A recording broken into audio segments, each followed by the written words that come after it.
Nalazimo se u radionici Memorijalnog centra Domovinskog rata. Pored mene vidite padobran koji je 29 godina ležao na dnu rijeke Vuke. To je jedan od onih padobrana koje su pripadnici samostalnog zrakoplovnog voda tijekom noći bacili na Vukovar, budući jedina veza uopće s Vukovarom nakon 2. listopada bio je samostalni zrakoplovni vod. Originalni padobran, 29 godina ležao na dnu rijeke Vuke, kao i oni lijekovi koje smo našli. Naime, kutija, sanduk koja je bačena iz aviona sadržavala je 432 bočice penicilina, analgetike, antibiotike, katetere, plućne, urinarne. Sve to što je ležalo 29 godina na dnu rijeke Vuke sada je izloženo kao eksponat u Memorijalnom centru Domovinskog rata. A do informacije gdje se nalazi padobran i ti eksponati došli smo sasvim slučajno. Naime, jedna grupa iz Vukovara, osmoškolaca, tijekom posjete Vukovara dala nam informaciju da se u rijeci Vuki, pored prigradskog naselja Lužac, nalazi nešto tako, a nešto tako je momak jedan upecao svojom pecaljkom. Njemu bilo jasno što je, dao nam informaciju, naravno angažirali smo potrebne službe i na mjestu gdje je momak pokazao našli smo padobran i sve te lijekove.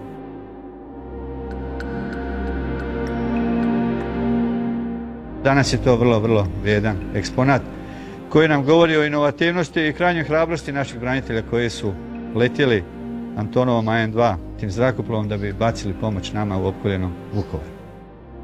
Sve je to bilo za jednu zadaću, to je bilo ustrojiti ratno zrakoplovstvo. Kad nekom kažete ratno zrakoplovstvo sa Antonov AN-2 s krpenim avionom, rekli bi ljudi priča svašta, no to su činjenice i s time smo mi krenuli u Domovinski rat i u izgradnju našeg ratnog zrakoplovstva.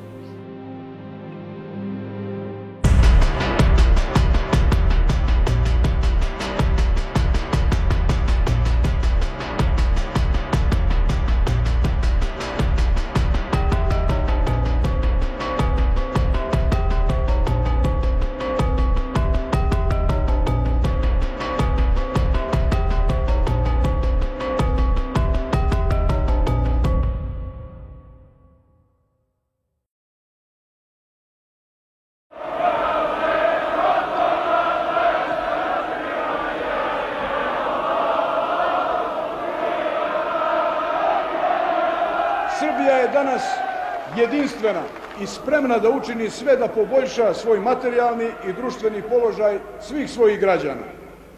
Ako bude sloge, saradnje i ozbiljnosti, ona će u tome i uspjeti. Neka živi Srbija!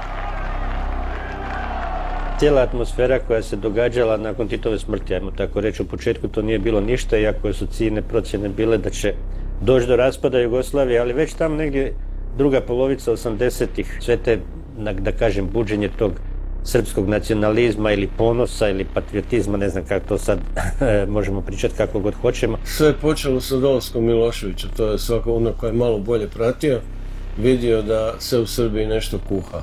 Pogotovo poslije Gazimestana je bilo jasno da tu neće baš stvari ići kako trebaju.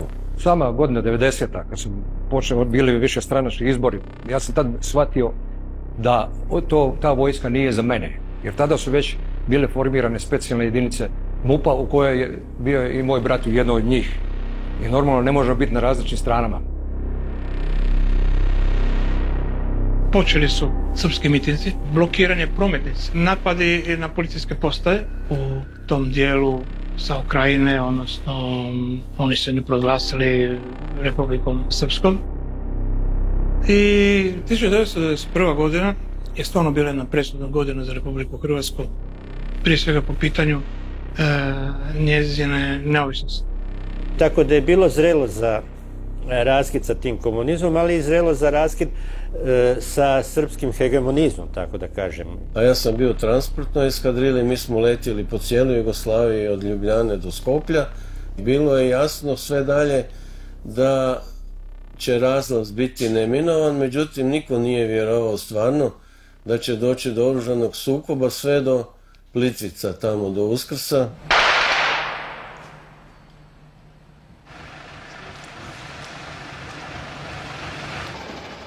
Svaki je gledao normalno sebe u tome.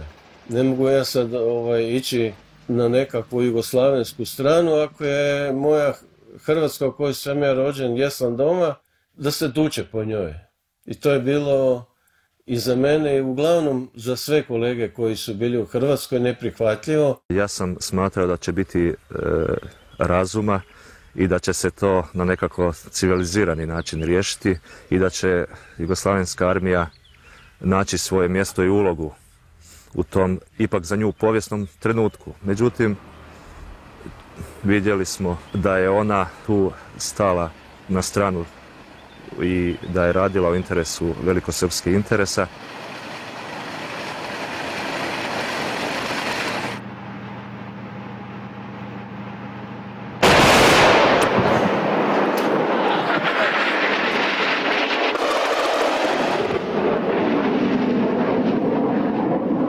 Ako je do tada bilo još nade u nekakav mir u Jugoslaviji i u to da neće JNA se miješati u te političke rasprave, napad na Sloveniju je bio dokaz da JNA praktično stupa na jednu stranu, da zauzima poziciju.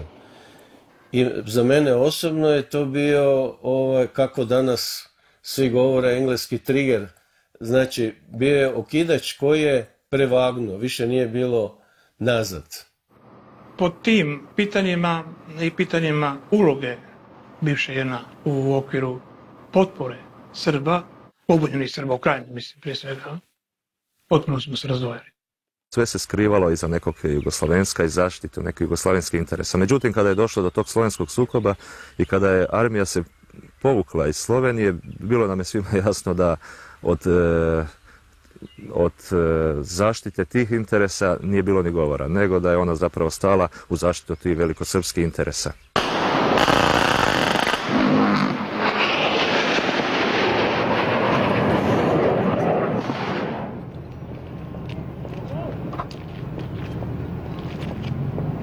Letio sam na aerodromu Plesu na transportnom avionu An-26.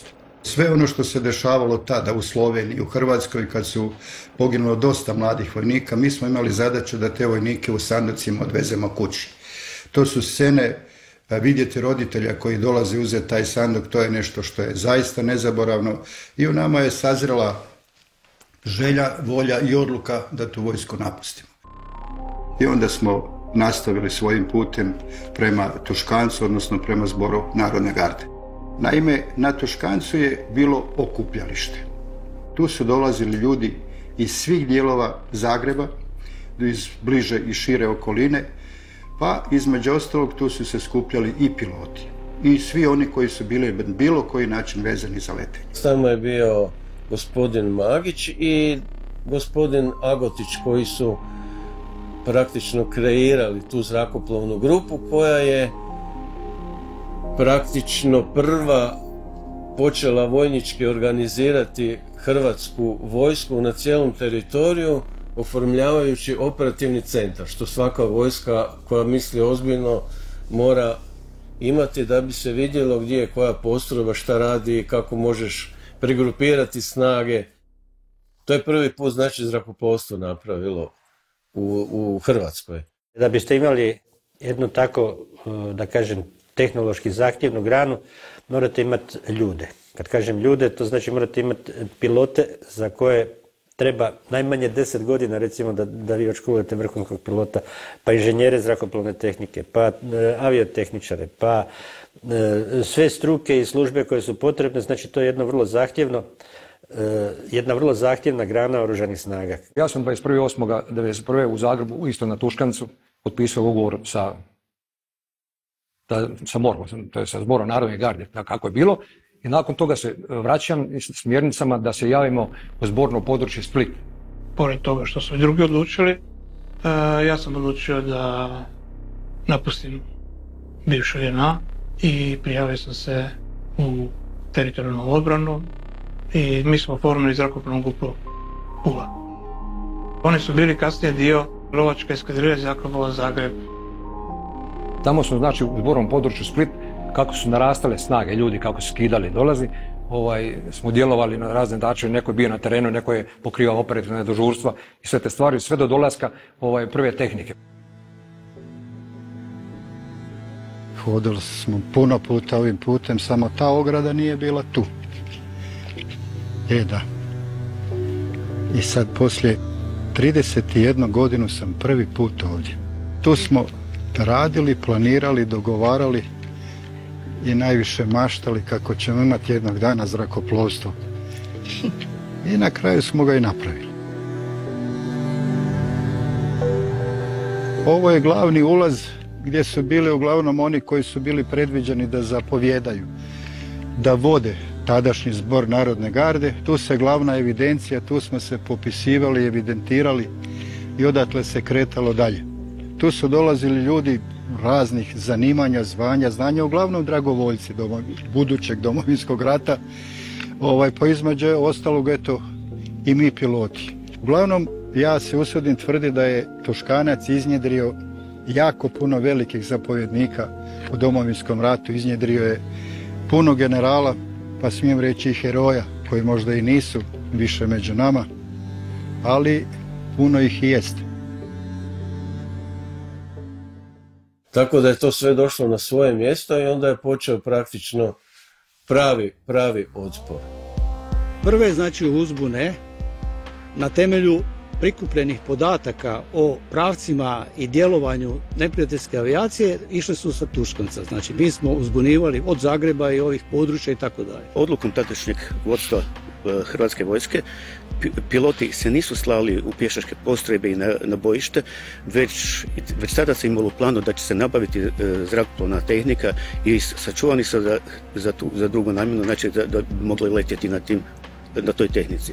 U međuvremenu, dok tehnike nije bilo, radili smo u operativnim središtima, dežurali i slične stvari. Imali smo jednu stanicu gdje su piloti prisluškivali kanal aerodroma Bihać. Piloti su dežurali na tim stanicama, prisluškivali i na temelju, pošto su znali svoje kolege koji su ostali tamo, na temelju glasova, na temelju njihovog javljanja, znali su koliko poliječe, gdje otprilike poliječe i onda smo na temelju tih informacija i davali uzbune. I ja znam da smo se ja i još jedan iz Bihaća pojavili tamo na Tuškancu, gdje je meni tad Akotić me primio i rekao mi je da se vratim natrag u Bihać i da pokušam čim više ljudi izvući van. Tako da sam ja ostao praktično dok Rudi nije preletio avionom iz Bihaća u Klagenfurt. Kad su počela veća neprijateljstva, počeli su se u aeroklubama organizirati ljudi, članovi iz aeroklubova i ostali koji su imali, oni su formirali zrakoplovne grupe.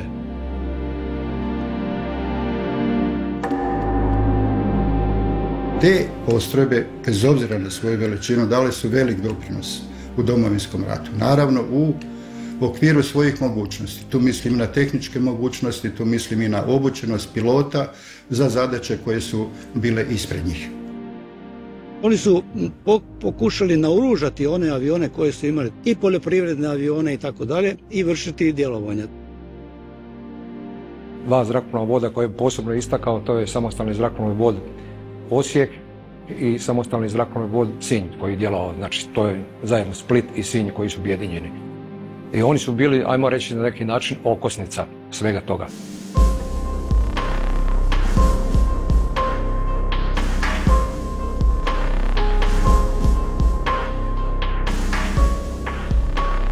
Avion je Cessna 172 od Aerokluba Split i to je praktično prvi avion koji je bojevo djelovao u 6. mjesecu 1991.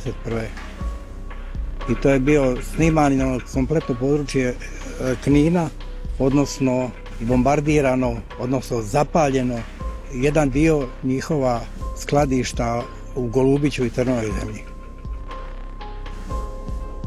Politika je imala jedan svoj pristup, mi nismo političari, koji mi se taktiziralo. Jel?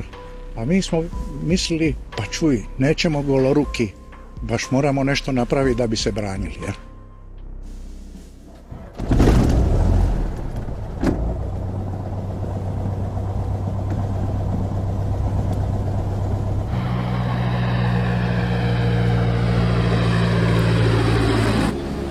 sve nije prošla ona cesta.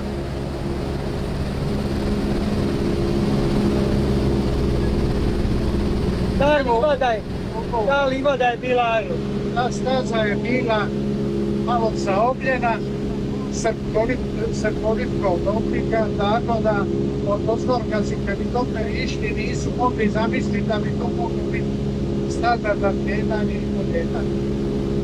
Mi bi na jednom točku poljetali i ljetali van.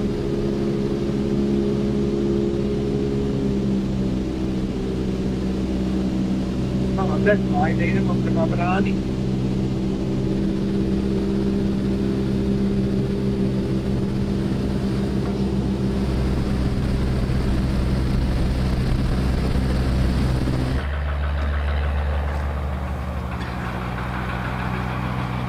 Prva ta sredstva koja smo imali bila su praktično priručna sredstva. Kante, napalma, ručne bombe od dinamita, to je bilo prvo. Poslije toga je brodogradilište Split izradilo praktično nosače za rakete, za ove ose, a originalne bombonosače smo imali za jedan avion od njih koji smo koristili. Taj avion je bila UTVA 75 koja je bivša JNA planirala da se napravi za potrebe teritorijalne obrane i za potrebe tih pričuvnih eskadrila. Najteže je onima koji započinju stvari, jer je neizvjesnost bila velika. Pazite, slovila je Jugoslavenska narodna armija kao 4., 5. sila, ne znam ili u svijetu ili Europi, vjerovatno po težini naoružanja, brodovlja, avijacije i tenkova i ne znam čega je bila na toj razini, ali to ne čini silu. Silu čini po onom, mislim da je to Njegoševo, ne svjetlo oružje, nego srce u junaka. Prošlo je 32 godine od te jesenske srijede kada smo se sastali na našem piketu da se u zraku pripremimo na neizbježne događaje u obrani tek rođene nam domovine. Već krajem 1. mjeseca 1991. bili smo spremni braniti domovinu iz zraka.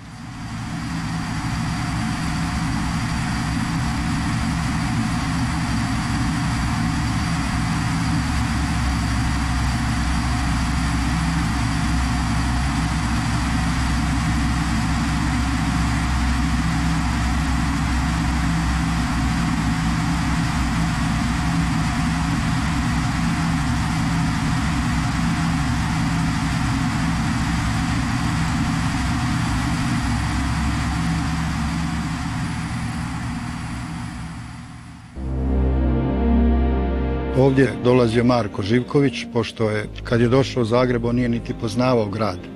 Tako da je tih prvih nekoliko dana, tjedana sa mnom dolazio ovamo i poslije toga od ovud s ove mjesta otišao u istočnu Slavoniju, gdje su on i Mirko osnovali samostalni zrakoplovni vod Osijek. A ja sam im se priključio kasnije na njihov poziv. Ja znam da je Mirko dolazio ovom, on je pričao da ide na Tuškanac na posao. I onda je rekao da tu on ne vidi sebe šta će on tu raditi i radio je one za protuavionce, one tablice, izračune i onda on krenuo na teren, ali prvo je dolazio ovamo.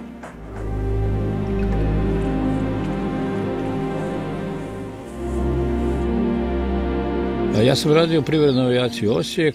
Pred sam rat sam bio tamo kao pilot, ali sam isto tako bio i zapovjednik civilne zaštite u mom mjestu Višnjevac iz kojega ja jesam i odatle sam krenio upravo na inicijativu pokojnog zapovjednika Marka Živkovića da se pokuša oformiti nekakav samostalni zrakoplovni vod koji bi posudio i dobio u to vrijeme avione od privredne avijacije i lokacijski smo se bili smjestili u Đakovu, tako da smo formirali nekakvu, a mala je to flota bila, 4-5 aviona, sve zajedno, uključujući i velike i male.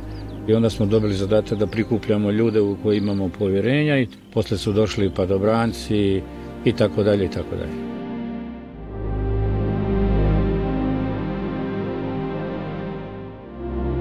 U Đakovu smo bili neprekidno. Dakle, kad je vod formiran, kad je osnovan i kad smo krenuli raditi borbene zadaće, više se kući nismo vraćali.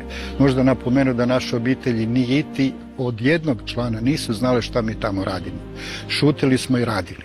Moj prvi dolazak kući bio je poslije gotovo 20-ak i nešto dana, ali to je bilo poslije jednog udesa koji smo na sreću preživjeli. Došao sam kući, malo se odmorio, povratio, došao k sebi i vratio se opet nazad u Đakovo, pa smo nastavili sa istim zadaćama.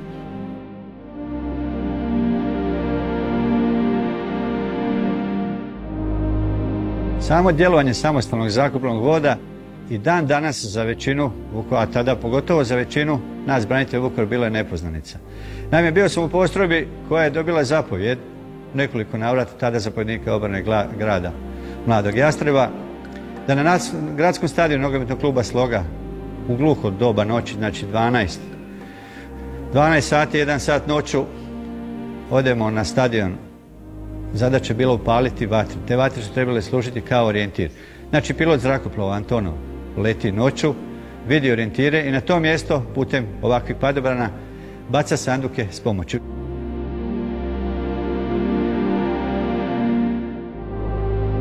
Jednostavno smo bili svjesni zaista velikog rizika, ogromnog rizika. Međutim, moralo se. Jer imao sam priliku skupa sa svojim kolegama slušati i čitati poruke koje su stizale iz Vukovara. I one pisane i one audio poruke. Gdje su ljudi doslovce pisali: poubijat će nas, šaljite municiju, šaljite naoružanje. S druge strane, Vukovarska bolnica vapila je za lijekovima, za medicinskim potrepštinama.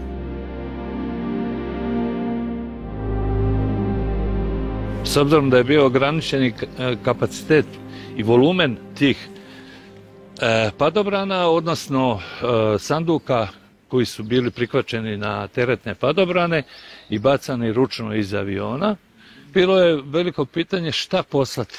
I onda su uključili mene kao kirurga, ratnog kirurga, da ja dam ideju šta bi se to njima isplatilo i šta bi trebalo njima poslati, jer je ograničeni kapacitet. Možete sad nakrcati ovoga ili onoga lijekova ili čega.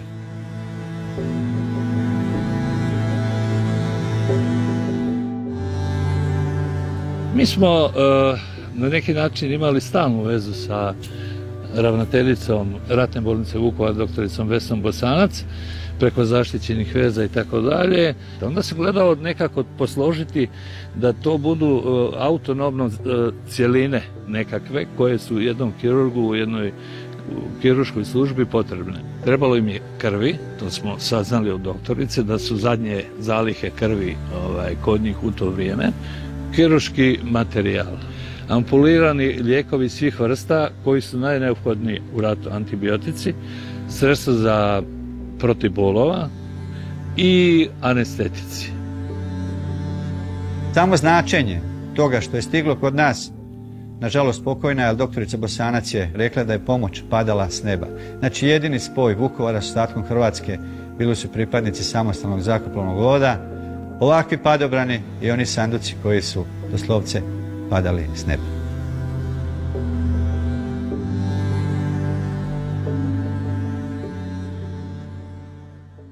Avion koji smo mi upotrebljavali, An-2, Antonov, to je avion koji se počeo proizvoditi neposredno poslije Drugog svjetskog rata.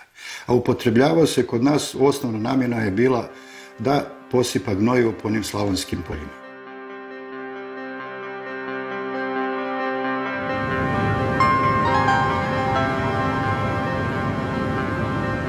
To je avion kojemu su krila obavijena platnom, a baš u tim krilima su se nalazili rezervari sa gorivom. Dakle, taj avion mogla je, žargonski kažemo, skinuti najobičniji kalašnjikov. Dakle, dovoljno je bilo samo jedan metak da prođe kroz to krilo, kroz to gorivo, da postanemo buktinja doslovce u jednoj sekundi.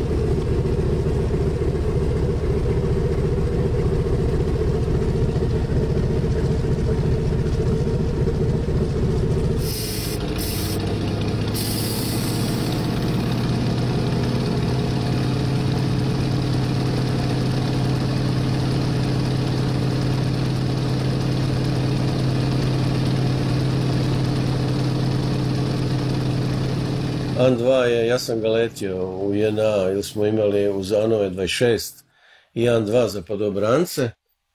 I onda sam saznao za to da treba ići u Đakovo. Čini mi se da je 14. ili 15. 11. je već bio.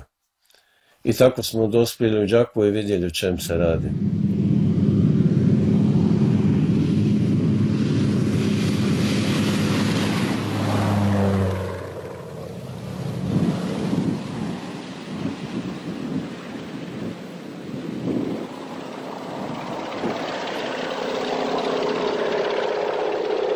Pa imali smo dva osnovna letilišta, dakle jedno je bilo ono na koje smo preko dana spremali, sakrivali avione. To je bio teren koji je za moju struku gotovo nepojmljiv da se tu može sletiti. Dakle jedna mala zaravan, pa uzbrdica, pa gore opet zaravan.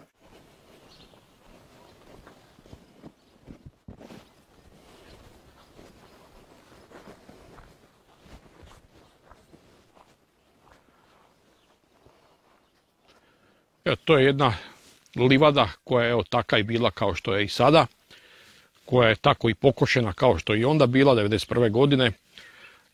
Vidite da je to nakošena nizbrdica gdje je avion dolazio iz onog pravca od ozdo kroz onu prosjeku.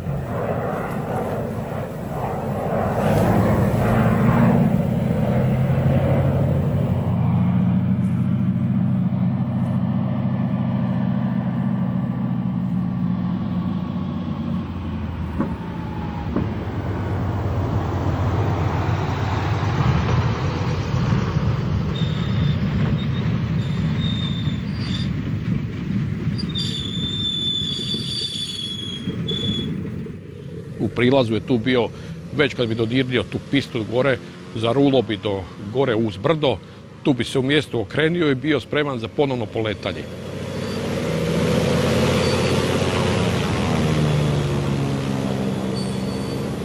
Nijedan pilot, ja nisam čuo da sleće na takvu uzbrdicu i poleće na takvu nizbrdicu, ali taka su bila vremena i mi smo to tada morali raditi, bili smo prisiljeni. Te smo avione tu po čoškovima sakrivali, kamuflirali je slamom, granama i svim ostalim što smo mogli. Avion bi se zavukao u ovo grmlje. Ako bude potrebno, dođu čak i traktori pa ga zakače za točkove pa ga uvuku da se on sakrije.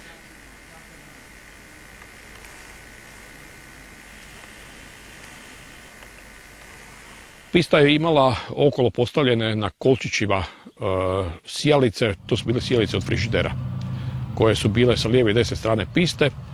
Imali smo jedan agregat koji je imao sklopku na sebi 1-0 i jedan je bilo kao uključen, 0 isključen.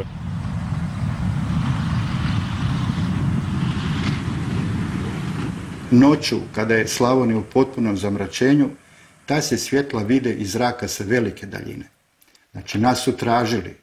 Neprijateljska avijacija nas je tražila i naravno kada bi vidjeli ta dva reda svjetala da bi nemilice po tome tukli. Nisu nas nikad našli, našli su samo jedanput na Štrosmajerovcu gore aerodromu gdje smo mi jedan avion na kraj piste postavili namjerno da bi ga privukli da on priđe bliže, ali smo postavili jaku PZO. Znači topove, bove, strele, rakete, sva čudesa. Međutim, avion je naletio i izraketirao tu pistu, na našu nesreću nismo ga pogodili. Znači, prvo se krenulo sa ovim teretom za Vukovar i poslije su dečki u Đakovu došli na ideju da bi mogli bombu napraviti. Pa su oni od velike plinske boce napravili jednu respektabilnu bombu od 150 kila.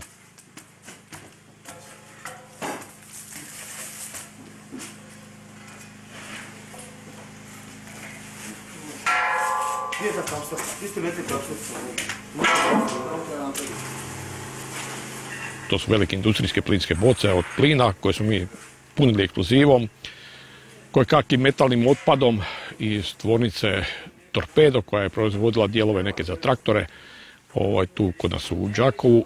S ove piste, da ju tako nazovemo, je izvršeno i probni let bacanja prve bombe i padobrana na vojni poligon Nabrđe. Izvršili su to pilot Joso Hrgović i Miroslav Vlašić. Bomba je bila unešena u avion na vratima, ali do pola. Bojali su se čak uneti unutra koliki je bio strah od nje. tako da je prednji dio bombe sa upaljačima virio iz aviona u letu van. Padobranci su sjedili na bombi, oni bi se samo ustali i bomba bi sama ispala van. Iako padobranci obavljaju u ratu sasvim drugačije zadatke, ovo je nešto specifično bilo, znači treba se neko kretati po avionu. A padobranci kroz puno skokova, letenja, znači za svaki jedan skok koji traje nekoliko minuta imaš puno letenja, znaš se kretati po avionu, znaš kako to izgleda. Nisu znači ni klasični avioni bili koji ispuštaju bombe, nego je trebala neka ručna sila, neka snaga ili da kažem radna snaga koja će izbacivati taj teret, prvobitno humanitarni teret za Vukovar, kasnije borbena sredstva, bombe.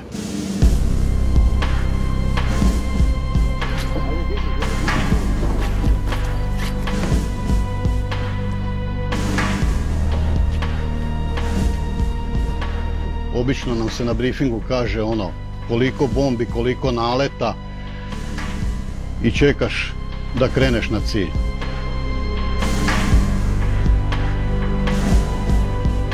I prije samog cilja dozapovjednik ili kopilot upozorava nas za pripremu, gdje otvaramo vrata i na pripremu se otvaraju vrata, oslobađa se prvi red bombi.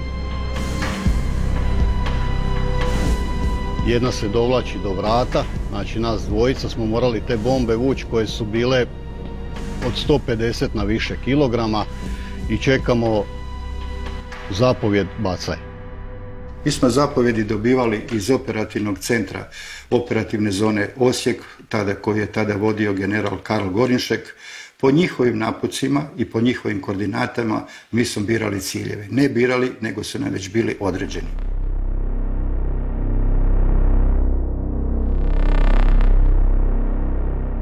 Dakle, uvijek su to bili vojni ciljevi, da li neke njihove postrojbe, da li objekti, neka borbena postrojenja i tako dalje. Najčešće je to bilo u jednom naletu, znači kad se jedanput kaže priprema bacaj, onda bacaš što možeš brže. Ali znalo se dogodi da smo neke ciljeve morali baš jako precizno pogoditi, pa se po 2 ili 3 puta u nalet išlo, što je onako poprilično naporno psihički, ali ne osjetiš u tom trenutku, letiš, čekaš da izbaciš bombe i tek kad kreneš nazad, kad osjetiš da avion ubrzava, jel polako i snižava visinu, onda osjetiš neki strah.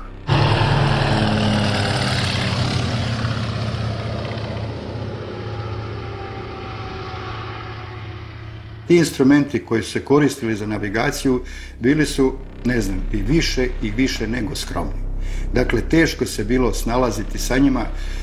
Mogli smo takve zadaće odraditi samo i isključivo zahvaljujući svojoj obučenosti, nekakvoj profesionalnoj spremnosti da možemo letiti noću, da možemo letiti bez vidnog kontakta sa zemljom i tako dalje. Dakle, čista računska navigacija. Kasnije je bila nabavljena satelitska navigacija zahvaljujući Mirku Vukušiću, koji je to donio iz Njemačke, i poslije praktično je bilo letenje puno sigurnije. Ja sam to ljeto radila ili ljeto prije na jahtama za jednu firmu Wimesterer Jachting u Zadru. I tamo sam vidjela na nekoliko tih jahti koje su bile bolje opremljene, odnosno jedrilice, nekakav satelitski navigacijski sustav. I zvao se Garmin. Jel? Ja njemu to kažem. On kaže to je nemoguće jer da tako nešto postoji, NATO to ne bi dao uporabu. Ja kažem pa donijet ću ti, naći ću ja to, vidjet ćeš. Ja odem u Njemačku i sljedeći vikend kad sam dolazila donesem časopis Jachting i tamo je bila reklama za Garmin 100, Garmin. Ja njemu to pokažem i on kaže meni možeš li ti to nabaviti? Ja kažem naravno da mogu, piše adresa i kontakt. I tako sam ja nabavila prvi GPS Garmin 100, to je prvi u Hrvatskoj vojsci uopće, znači do tada niko nije ni znao da to postoji. Tu moram spomenuti pokojnog Mirka Vukušića koji je za takve i slične stvari bio ekspert. Dakle, zahvaljujući njemu i njegovim izračunima i svim tim podacima koje bismo unijeli u GPS, mogli smo se usuditi da u Vukovaru gađamo ulicu gdje su bile neprijateljske snage, već u sljedećoj ulici bili su naši i pogađali smo.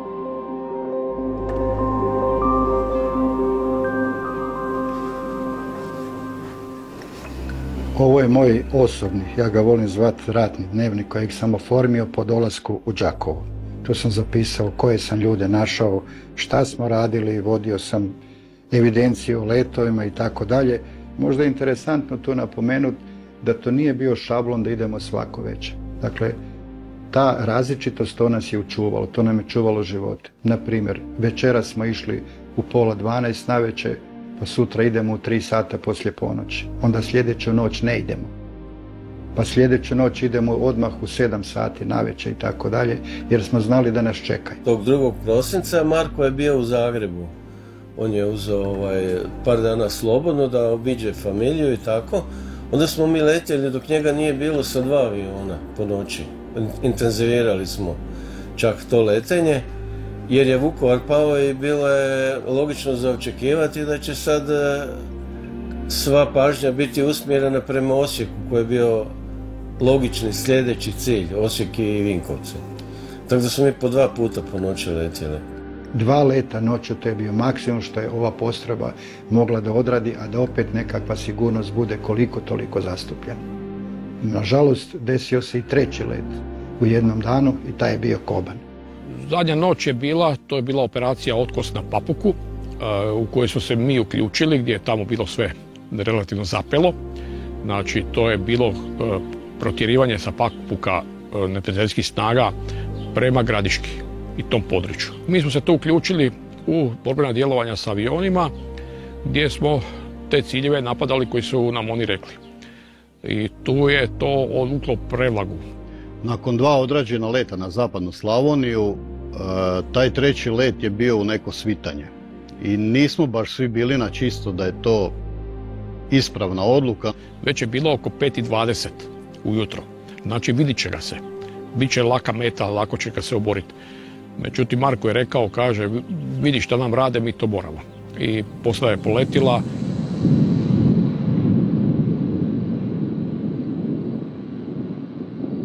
Zapovjednik je inzistirao da se na taj let ide, malo neobično, išli su zapovjednik i dozapovjednik, što nije više bilo praksa. Avion ima ograničenje u letu, ograničenje mu je gorivo. Da bi on mogao ponijeti više tereta, mi smo sipali samo gorivo onoliko koliko je bilo potrebno. Da se može odraditi, da se može vratiti. Da bi mogao ponijeti više ubojnog tereta. I vrijeme goriva je isteklo i leta je isteklo, ako se avion ne vraća, zna se da je tragedija. Ja sam bio u Đakovu, čekali smo da se vrate s tog leta. Podaci su bili razno razni, znači dobijali ste informacije da su vidjeli padobrane, da su vidjeli bljesak na nebu, znači svaki očevidac iz okolice imao neku svoju priču. I onda nam javljaju sa jedne farbe tamo da je noćni čuvar koji je bio tada čuvao farbu na ekonomiju tu na ulazu u otok sa 10 strane, da je čuo u zraku i vidio strahovitu eksploziju. To je nama bilo dovoljno. Uputili smo se na teren gdje smo zatekli ono što smo najmanje htjeli. Može biti dio radio stanice, neko je unutra šta.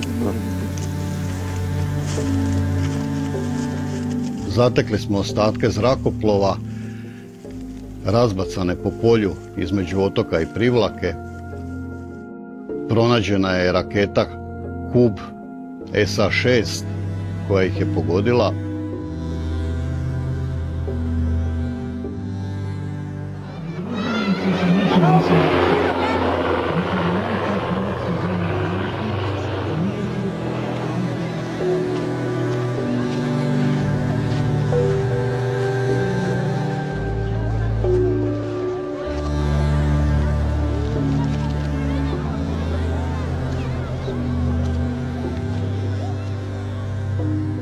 Poginuli su Marko Živković, zapovjednik voda, pilot, Mirko Vukušić, pilot, Ante Plazebat padobranac i Rade Griva padobranac.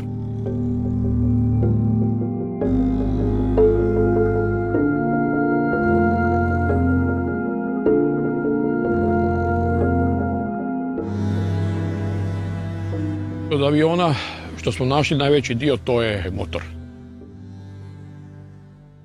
Poslije se, da tako kažem, klupko počeo odmotavati. Jer mi smo tijekom tih letova uvijek vidjeli nešto, da nešto krupnije od metaka proleti pored nas. Kasnije sam saznao da su oni zbog pomutnje koju smo radili i nereda u njihovim redovima dovukli iz Kragujevca postrojbu Kubova koji su bili prije toga u Rusiji na modifikaciji, pa su mogli gađati ciljeve do brzina od 60 pa na više kilometara na sat, a ne 180 kao da ovi svi drugi sistemi koji su bili i u Zagrebu i drugdje. I sad kad bih razmišljao o Marku i Mirku, to su bile dvije totalne suprotnosti. Živković je hardware, a Vukušić je software. Vukušić je bio živa matematika, ali on bi sigurno završio u nekoj velikoj informatičkoj tvrtki. On je bio stvarno za to nadaren i vjerujem da bi mu to išlo puno bolje nego letenje, makar je bio i prvi u klasi. Mirko je bio čovjek, kako bi rekli, od nauke i često smo znali spomenuti da je on u vojsku zalutao. Dakle, on je bio taj koji je radio izračune, koji je bio u stanju izračunati do nevjerojatnih stvari. Iz tog razloga su te bombe i padale tako precizno. Dakle, on je bio taj lik. Živković, on je bio veći realizator, onda išao je za novim idejama, onim ratnim i želio na svaki način napraviti nešto u tom smislu da se ratuje, da se nešto napravi neprijatelju, da ga se omete ili bilo šta. Marko je bio fajter. Marko je bio rođeni vođa. On je to sve organizirao. On je planirao. On je vukao dečke napred. Ima i istina i osobni motiv, jer je njemu brat poginuo 15. čini mi se 9. u Vukovaru kao vojni policajac, tako da normalno da je to njemu isto bio htjeli ne htjeli priznati jedna snaga koja ga je tjerala.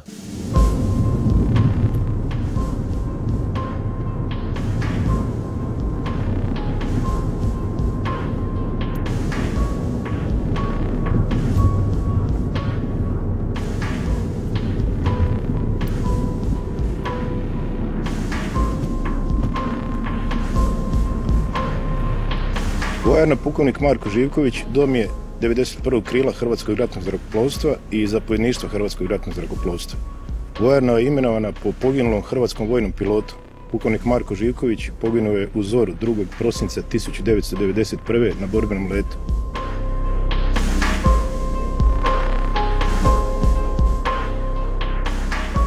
Nalazimo se u Zemuniku, u vojarni Hrvatskog ratnog zrakoplovstva koja ponosno nosi ime po heroju Domovinskog rata, pukovniku Mirku Vukušiću. Pukovnik Mirko Vukušić nam je trajna inspiracija. Mi smo ponosni na naše rezultate koje uspješno promoviramo kroz našu akrobatsku skupinu Krila Oluje. Osim Krila Oluje, u 93. krilu djeluju još i kanaderi, transportni helikopteri, borbeni helikopteri, Kiowa Warrior te obučni zrakoplovi Bell, Zlin i Pilatus.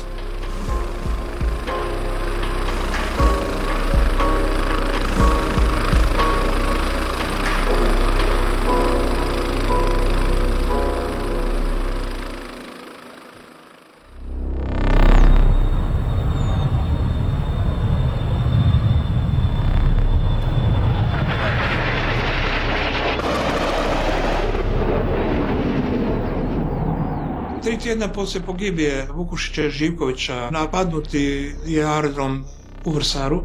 U tom napadu koji su obavili migovi iz Bihaća poginulo je 2 djelatnika Hrvatske vojske. Cilj tog napada je bio da se smanji djelovanje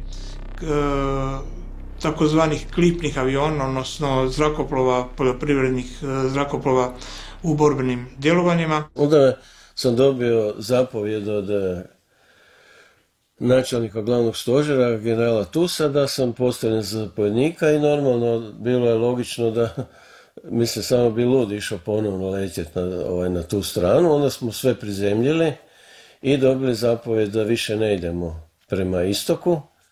Jedan dio tog voda preselio se u Slavoniju, vamo prema zapadu, a ja sam sa drugim dijelom prešao u Bjelovar po zapovjedi načelnika glavnog stožera generala Tusa. O osnivanju još jednog samostalnog zrakoplovnog odjeljenja u Bjelovaru. A u jesen 1992. je dio voda su bili stacionirani na Pleternici, odakle su vozili ranjenike prema Zagrebu koji su bili dopremljeni na Pleternicu iz Bosne, iz Posavine. Tako da su oni tu dobar dio ljudi spasili. Ljudi koji su ratovali na tom dijelu Posavine, oni su bili prikupljani što u Vinkovce, što u Slavonski Brod. Tako da smo jednu ekipu ranjenih ljudi vukli odavde iz područja Vinkovaca, a drugu sa Pleternice.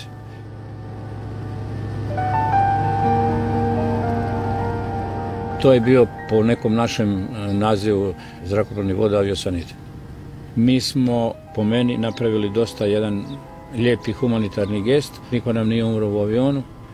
Prebacili smo 141 ranjenog čovjeka koji je do Zagreba stizao na Pleso za 45 do 50 minuta. Za razliku od prije bilo 7 do 8 sati su vozili uz nekakve puteve jer su bili bombardirani, odnosno napadani od neprijateljskih snaga tu kod Virovitice i kod Slatine.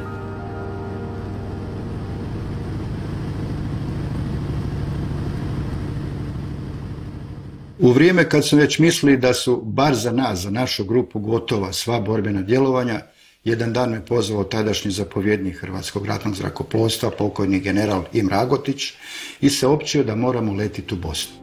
To je bila Cazijska krajina, unutar koji je bio Bihać i Kladuša, dakle krajina koja je sa svih strana bila okružena srpskim snagama. U tom dijelu BiH ljudi više nisu imali doslovce ništa, niti oružja, niti hrane, niti medicinskih potrepština i trebalo je do njih na neki način doći. 6. mjesecu 1992. godine dobili smo naputak, dobili smo poziciju tog aerodroma koji opet nije u pravom smislu aerodrom, nego jedna poravnata livada, obilježena isto onako sa nekakvim skromnim sijalicama, i opet smo zaronili u mrak Bosne i Hercegovine.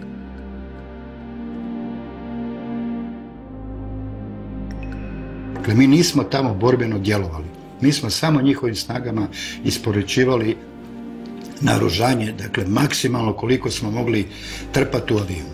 Jer im je to bilo potrebno, imali su dovoljno snaga da se sami brane, naše je bilo da im pomognemo u tom smislu. To je bio jedna od zadaća zrakoplovne baze Pleso koja je bila vrlo bitna da ne dođe do onakve situacije kako je došla u samoj istočnoj Bosni i onakvog genocida od strane bosanskih Srba. Treba napomenuti da je obrana Bihaća, odnosno Cazina, Cazijske krajine, za Hrvatsku bilo od velikog interesa. Naime, znamo da taj dio Bosne i Hercegovine, kad gledate hrvatsku granicu pa slovensku granicu, da je tu najuže. Da su u jednom trenutku srpske snage zauzele kompletan taj prostor, Hrvatska bi bila presječena na dva dijela.